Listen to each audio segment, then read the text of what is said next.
ആദ്യമേ തുണി വെച്ച് റൈസ് പേപ്പർ വെച്ച് കാർബൺ പേപ്പർ അതിൻ്റെ അടിയിൽ വെച്ചിട്ട് വരച്ചെടുക്കുക. വരയ്ക്കാൻ അറിയുന്നവർക്ക് വരയ്ക്കാം. ഇത് ലൈൻ വർക്കാണ്. ആദ്യമേ ലൈൻ വർക്ക് ചെയ്യുക. ഫ്ലവറിലും ഫിഗറിലും എല്ലാം വരച്ച് പഠിക്കുക. ബ്രഷുകൾ റൗണ്ട് ബ്രഷ്, ഫ്ലാറ്റ് ബ്രഷ് എല്ലാം ഉണ്ട്. സീറോ ബ്രഷ് 1 2 3 4 5 അങ്ങനെ ബ്രഷുകളുണ്ട്.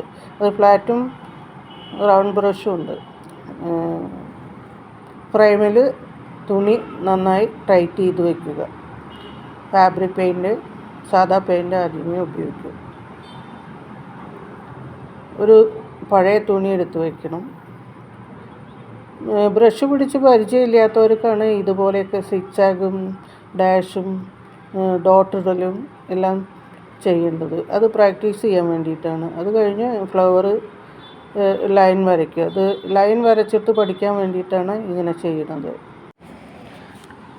ലൈൻ വരച്ച് പഠിക്കാൻ വേണ്ടിയിട്ടാണ് ഈ ഫ്ലവറിലൊക്കെ ലൈൻ വരയ്ക്കുന്നതും ഫിഗറിൽ വരച്ച് പഠിക്കാം.